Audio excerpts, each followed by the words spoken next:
Ayan, nakapatong tayo dito sa malaking bato. Ayan. Solid na solid ang view, my friend. Ganda.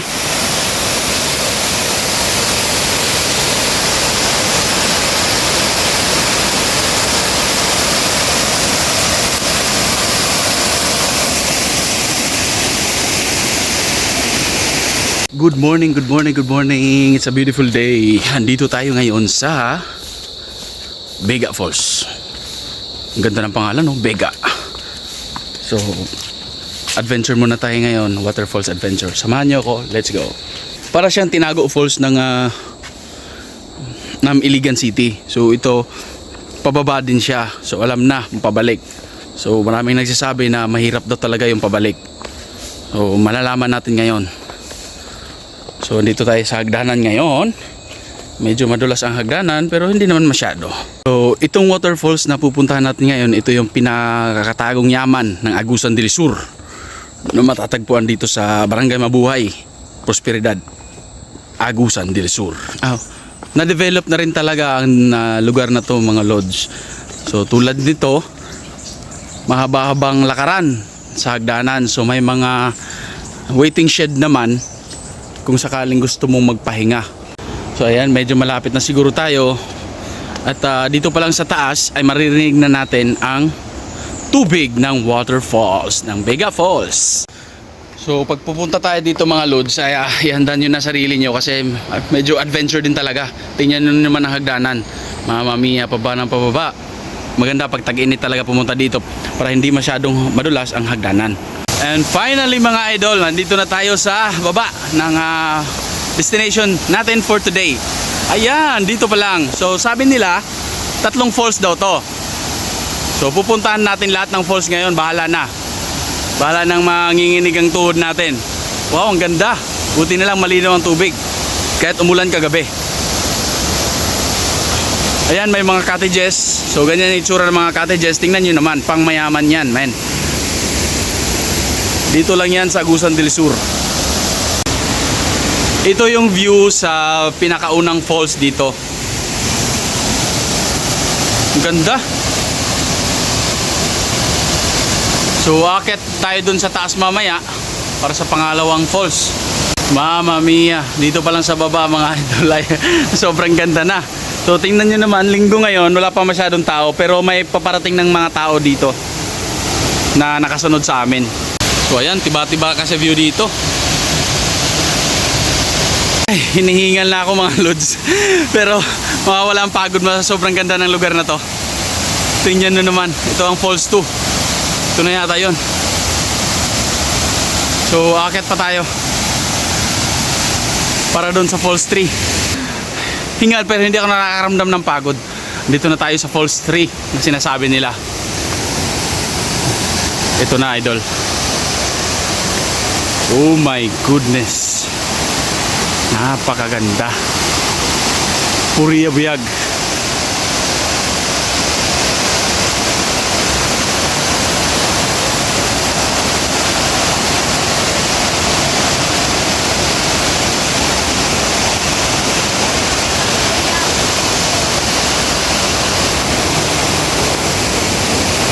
Pero wala, sulit na sulit ang pagpunta dito. Ang entrance fee po dito ay 70 pesos lang po. Mamma mia, sa 70 pesos ito ang aabot ng 70 pesos mo. Malinaw na tubig, napakagandang tanawin at napaka-presko ng hangin. Dito lang yan sa Vega Falls ng Agusan del Sur.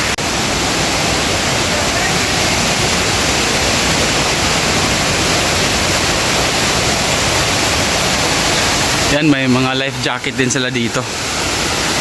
Sir, good morning.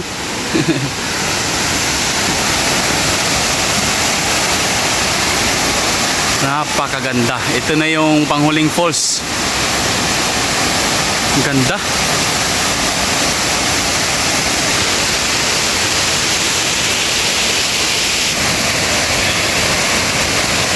Andito tayo ngayon sa taas mga lods. At dito sa taas ay mayroon ditong CR. So dito magbanlaw. Ayan ang mga cottages dito. Tapos tanaw mo ang waterfalls, ang pangatlong falls. At dito naman sa gilid, ayan, ang mga Roy Papips na nag-iihaw, ayan.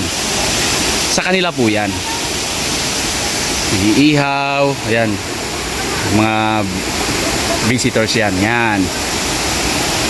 So, pag pumunta kayo dito, ay dapat dala nyo na lahat ng mga ricados tulad ng toyo, asin, suka. Kasi pag bumalik ka pa, Mamma Mia, layo ng babalikan mong hagdanan.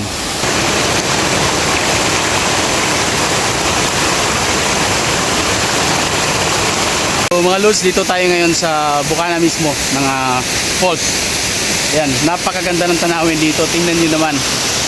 Oh, grabe ang nasa mata ko for today. Ayan, nakapatong tayo dito sa malaking bato. Ayan. Solid na solid ang view, my friend. Ganda. 10/10 ang lugar na to. At syempre, kung pupunta kayo dito mga idol, ay mas maganda pag nakamotor. Kasi pag sasakyan medyo pag medyo basa ang basa ang semento, medyo madulas. So mas maganda pag nakamotor para yung gulong ay madaling makaahon. Pero sementado po lahat, concrete na po ang papunta dito sa lugar na to.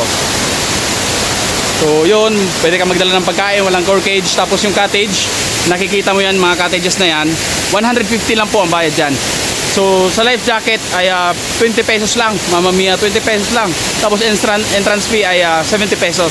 So from Butuan City ay nasa 2 hours or 3 hours. Palagay natin yung 3 hours drive by bus, at tapos may habal-habal naman dito pagdating dito sa bandang sa area na to. So ito lang po ang mga gateway dito. Kung galing ka Maynila, lapag ka ng Butuan, and then or Surigao. Mas malapit po ang airport dito sa Butuan. Kasi pag sa Davao ka, medyo malayo talaga. 6 hours away to sa Davao or 7 hours. Pero pag Butuan, mga 3 hours lang po, andito ka na sa Enchanted River. So pag sa Butuan lang po ay nandito ka na sa Biga Falls ng Agusan del Sur. So pag naliligo po tayo dito, ito yung sinasabi ko kanina, 20 pesos lang. Required po ito sa lahat maliligo dito, life jacket.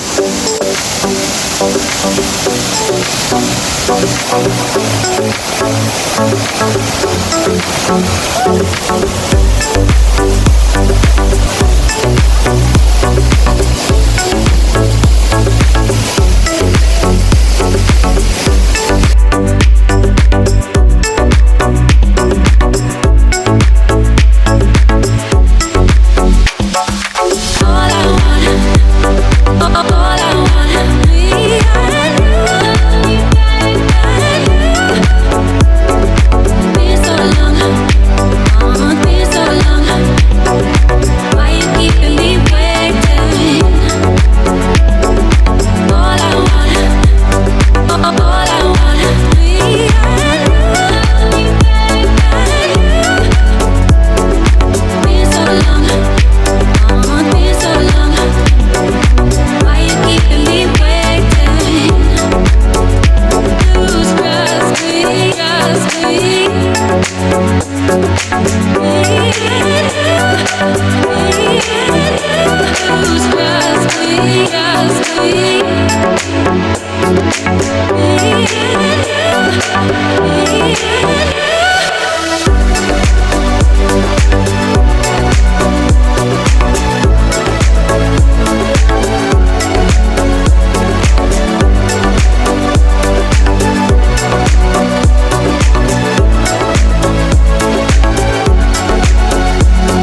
me.